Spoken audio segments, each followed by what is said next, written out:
Yeah, came in 17. Damn.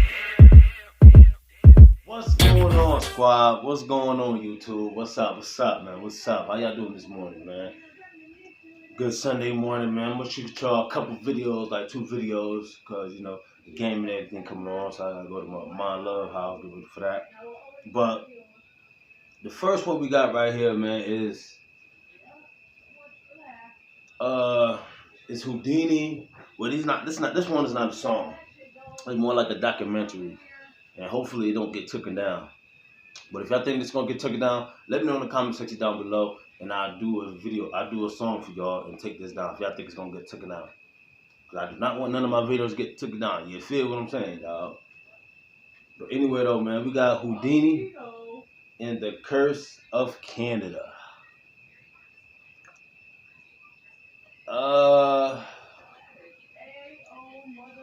I'm guessing this. I guess Houdini's from Canada. I'm guessing, and it's about I guess how he died and his lifestyle, whatever the case may be. But without further ado, man, don't forget to I've been supposed to say this, but don't forget to like, comment, subscribe, man. Hit that post notification bell so you're notified when your big dog is up on the screen. And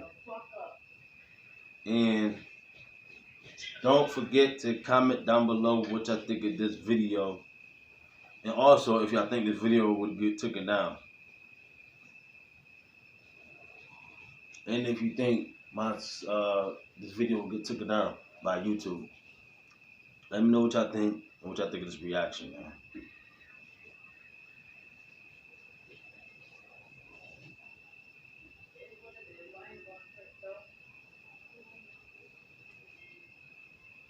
Hold on real quick.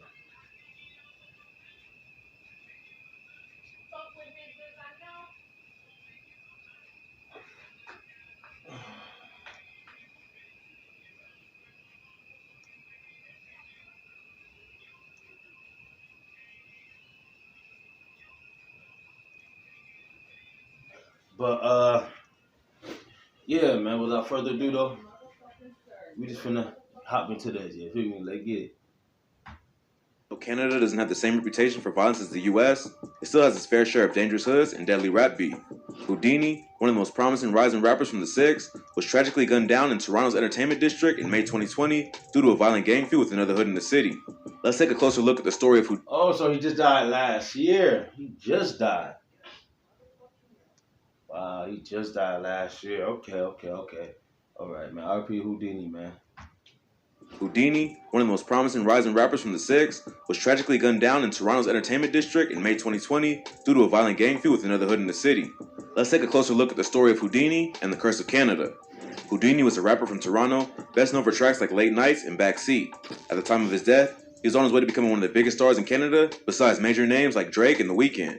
But tragically, just as he was starting to blow up on an international level, he would be gunned down at just 21 years old while out shopping. Houdini grew up in the Jane Driftwood neighborhood near the block of Jane and Fitch, one of the most dangerous areas in Toronto.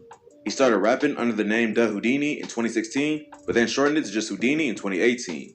He was known to collaborate with fellow Toronto rappers Pressa, Robin Banks, and Northside Benji. Together, he and Robin Banks founded Up Top Movement Inc. That's my boy, Northside Benji.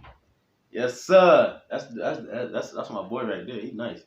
He real nice though. He real nice though. Now with him and Houdini on the track, yeah, that track getting slayed. I ain't gonna lie. That track getting slayed. From the songs I heard, yeah, that track getting slayed. But then shortened it to just Houdini in 2018. He was known to collaborate with fellow Toronto rappers Pressa, Robin Banks, and Northside Benji. Together, he and Robin Banks founded Up Top Movement Inc., an independent record label showcasing up-and-coming artists in the city. He dropped the single Late Nights, featuring fellow Up Top Movement artist Burner Bands on May 8, 2018, which quickly racked up millions of views within its first month of being released. He also dropped a collaborative mixtape with other artists on Uptown Movement called Northside Jane that featured popular artists like One of Mines and No Flavors, which have also racked up millions of views. He dropped his debut mixtape, Who Am I, in February 2019, which peaked at number 27 on the Canadian Independent Music Charts and was certified gold on April 7, 2020. Later that month, he recorded an acoustic version of one of his most popular tracks, Myself, with ukulele player and producer Einer Banks, which helped expose him to audiences in the US. He dropped a second mixtape. That's the same way Fredo Bang got noticed, man. That's the same way he got famous and all that. Same way he got noticed. I don't know if it's the same dude, but he was it was that ooh, I'm on, so what you want me to do? Killer. I'm gonna make the news and make the side of the sticker like some glue. So baby, ooh, ooh, ooh. Yeah, when they did the little ukulele thing with that, that's how he got famous. That's exactly how he got famous. That's how Freddie Brain is who he is now from that right there. Watch the interviews, you'll know, man. Go watch. I think it's the Vlad interview with Fredo Bang. Go check it out. He'll tell y'all everything. 2020. Later that month, he recorded an acoustic version of one of his most popular tracks, Myself, with ukulele player and producer Einer Banks, which helped expose him to audiences in the US. He dropped a second mixtape, Who Would Have Thought, on August 2nd, 2019, which featured the singles Freak, Kenzo, Belmont Boys, and Ain't No Cap. So, Houdini was well on his way to becoming a major star and was one of the top streaming artists in all of Canada. In March 2020, he would drop a 5-song EP called Underground, which featured the singles Big Time and Fantastic. But unfortunately, that EP would be the last project Houdini would release while he was still alive. On May 26, 2020, the rapper was shot and killed while out shopping in downtown Toronto. The 21-year-old musician, also known as Houdini, was shot and killed at King and Blue Jays Way Tuesday afternoon. Houdini was walking down the street with two friends and a 15-year-old boy when a blue Volkswagen Tiguan pulled a U-turn as they were crossing the street. Surveillance footage later revealed that the car had been parked on the east side of Blue Jays Way, waiting for Houdini to walk by. As Houdini and his group walked closer, the car moved towards him, and a lone shooter hopped out of the car and started letting off shots. His two associates started firing back, using a handgun with a high-capacity magazine, while the 15-year-old who was with them ducked into a nearby building. Houdini was killed in the shooting, and the 15-year-old also sustained injuries. A 27-year-old woman who just happened to be standing in the doorway of her condo was also hit, but non-fatally injured. Police believe that the vehicle was parked for about almost 40 minutes before the attack, while the shooter waited for Houdini to walk by. Even though Houdini didn't have much of a criminal record and seemed to be more focused on his music career than on the beef, he still grew up in a rough part of Toronto and was caught up in the street life. Houdini was from the Jane and Finch neighborhood, also known as Driftwood. Many popular rappers, including Houdini, are from the Driftwood neighborhood, and so they have a lot of influence in the city. But they also have ties to a notorious Crip set that has beef with a bunch of other hoods. When the drill wave came to Toronto, these beefs got even more serious as rappers from each hood would diss each other in their music, which only led to more violence and killings. One particularly wild incident involved another popular rapper from Driftwood who goes by the name Pressa. According to police reports, two teens would try to crash a party. Man, these folks sound like a foreign Chicago. That's what they sound like. It sound like a foreign Chicago. I ain't gonna say a foreign Chicago. Yeah, I can say that. Because, you know, they're not in the U.S., so I say like a foreign Chicago. Wow. Toronto's crazy. Why Drake ain't come get him? Drake should have been came and got this young man. In their music, which only led to more violence and killings. One particularly wild incident involved another popular rapper from Driftwood who goes by the name Pressa. According to police reports, two teens would try to crash a party being hosted by a rival gang were kidnapped, beaten up, forced to play Russian roulette, and sexually assaulted over the course of 2 days. The two victims were members of the Queens Drag Crips and allegedly tried to crash a party being held by their ops, the Young Buck Killers, at an Airbnb. There was a tense standoff and then a shootout where one person sustained minor injuries. The following day, two 17-year-old members of the Crip gang were kidnapped by members of the Young Buck Killers and tortured for the next 48 hours. They were tied to a chair and beaten and forced to play Russian roulette with a loaded handgun.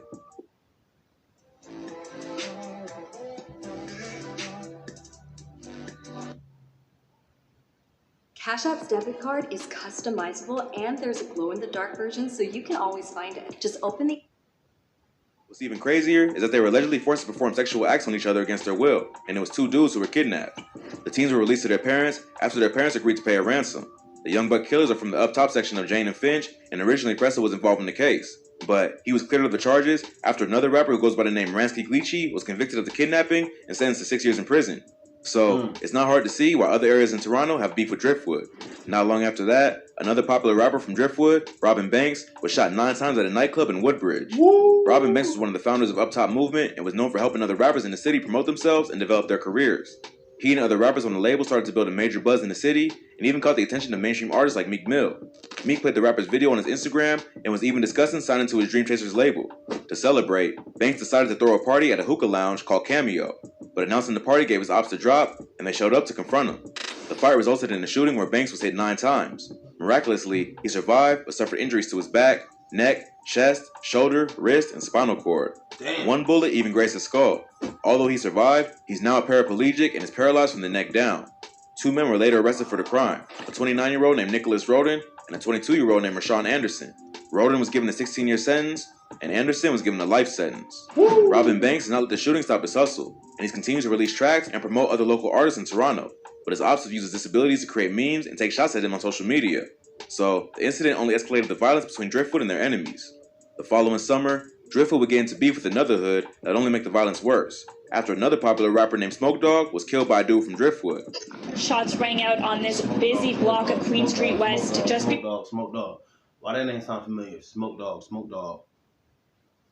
He got a song with somebody. Or is that the dude I'm thinking of? I think it is Smoke. Let me know who Smoke Dogg is, because that name sounds mad familiar. Like, did he do a song with somebody in the US already? That sound mad familiar. That name sound mad familiar for some reason. Into beef with another hood that only make the violence worse, after another popular rapper named Smoke Dogg was killed by a dude from Driftwood. Shots rang out on this busy block of Queen Street West just before 8 yesterday. A triple shooting that left 2 people dead, and police have just identified the 2 victims, 28-year-old Ernest Modekwe and 21-year-old Javante Smart, who we told you about earlier in the show. He was a hip-hop artist better known as Smoke Dogg. Smoke Dogg was a rapper from the Regent Park area of Toronto who was also building a major name for himself in the city and had even started to cross over into the US. The rapper blew up in 2015 with the track Trap House, which was later remixed by French Montana and featured a viral dance move called Flippin'. Smoke Dogg had also attracted the attention of Drake, who decided to bring him on his headline tour. So, the rapper was already doing big things and seemed like he was going to become the next major rapper from Toronto to blow up on a mainstream level. But just as he was beginning to reach his potential, he was gunned down by a dude from Driftwood who went by the name 21 Neat. On the night of June 30th, Smoke Dogg and 21 Neat got into a heated argument at a club and they went outside. There, 21 Neat ended up shooting Smoke Dogg and his manager Ernest Modekwe in broad daylight outside the Cube nightclub in Toronto's entertainment district. This created an immediate beef between Regent Park and Driftwood, who were never cool with each other, but previously didn't have any major issues between them. Smoke Dogg's death was pretty gruesome, and he was by far the most famous rapper from the area at the time. So it was a major loss for Regent Park, and they decided that they had to get revenge. After Smoke Dogg's murder, 21 Neat went on the run, and it took police a long time to find him. They eventually located him in Vancouver in 2019 and had him extradited back to Toronto to face murder charges. 21 Neat and his brother 22 Neat grew up on the same block as many of the popular Driftwood rappers, including Robin Banks and Pressa. But the beef got even more complicated after it became known that 22 Neat, the brother of Smoke Dogg's killer, murdered his own friend, who they also grew up with in Driftwood, a rapper named YS. YS had just gotten out of jail and was starting to build a buzz as a rapper when he turned up dead in South Surrey, a city near Vancouver. A rumor began circulating that 22 Neat was responsible for his own friend's death after they had a falling out over money. It didn't take long for the streets to get revenge, and 22 Neat would be murdered just a few days later in Calgary. So not only was Driftwood beefing with other rival gangs, they were also dealing with internal conflicts and their own homies turning against each other.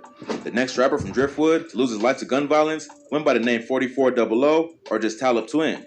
Noseworthy was one of 3 men who died on Friday night. The other 2, 20-year-old Joshua Gibson Skier and 21-year-old Jalen Colley. Originally, the Talib Twins was a group he started with his twin brother, but after the brother got locked up, he started going by just Talib Twin to benefit from the buzz they'd already built. In February 2020, Talib Twin went to a party that was being hosted at an Airbnb on Queens Wharf Road. His ops got the intel that he would be at the party and showed up looking for smoke. They ended up letting off shots, but Talib Twin was also strapped and started firing back. He managed to take out both of his attackers just before he passed away from his own injuries. But there's some confusion as to how he was actually killed. The police say that he went into a different room to take his own life after the shooting, maybe because he was afraid he'd be arrested for the murder. Others say that he tripped and accidentally shot himself. So it's hard to tell what exactly happened, but it's only intensified the war in the streets of Toronto between Driftwood and their ops. Then, in May of that year, Houdini would be... So he didn't get killed by one of the ops. He killed his ops, but then ended up either killing himself or mistakenly killing himself. So he didn't get killed by his ops, he got killed by himself, mistakenly. Wow, this is crazy. Others say that he tripped and accidentally shot himself. So it's hard to tell what exactly happened, but it's only intensified the war in the streets of Toronto between Driftwood and their ops. Then, in May of that year, Houdini would be gunned down in broad daylight. Because Driftwood has so many talented artists who were also caught up in the street life, it became a trend for their enemies to target the rappers. Houdini was probably the most well-known rapper from that neighborhood at the time, so he was a major target for their ops. That's why the killers were willing to sit and wait patiently for over 40 minutes for Houdini to walk in their direction. But the thing about Driftwood is that they have so many different beefs, it's hard to tell exactly who's responsible. To make matters worse, a memorial service for the rapper held 3 days after his death was also shot up. Just before 11:30 p.m., a vehicle driving down Highway 401 stopped in front of the memorial service when a man jumped out and opened fire on the crowd. Police say that at least 60 shell casings were found at the scene and 2 victims sustained injuries. Police later arrested 3 suspects, Javante Johnson, Terrell Whitaker, and Glenn Danchi for the shooting. Yo, these folk in Canada be going crazy. These folk in Canada be going crazy, son.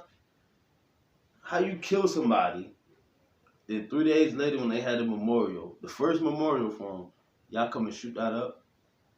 Yeah, I ain't like that, man. Y'all not like Houdini, man. That's what you call haters right there, man. They was hating on this young man because he was getting it. Because he was getting it. And he was blowing up. And he was about to take off, man. And he was about to take off and lead them suckers where they was at, man. Yo, this is crazy. Wow. Say that at least 60 shell casings were found at the scene and 2 victims sustained injuries. Police later arrested 3 suspects, Javante Johnson, Terrell Whitaker, and Glenn Danchi for the shooting. It's a tragic story because Houdini was on his way to do big things. Even though he was still independent at the time of his death, he was looking into offers from major record labels and had gotten co-signs from major artists in the industry. After he passed, artists like Meek Mill and Tory Lanez mourned his death on social media. It seems like the rapper lost his life over hatred and jealousy. His ops saw him doing big things and realized that they could get some quick street cred by taking out the biggest artists from the most hated hood in the city. Unfortunately, Houdini didn't get the chance to reach his full potential as an artist and gain the kind of recognition he deserved. But it goes to show that as a rapper, once you start to get the money and fame, you have to move out of your own city. Because you never know when your old beefs or ops can come back to haunt you and end up costing you your life. If you thought this video was crazy, be sure to check out our channel for more. From Lil Reese, the Grim Reaper of Chicago, to Blicky Gang, gun trafficking takedown, we covered the most insane stories that you need to hear. Well, that's all for today. Please smash that like button if you enjoyed this video. Comment below what you want to see next. Don't forget to subscribe to our channel and hit the notification bell so you never miss any great videos like this. Catch you in the next one.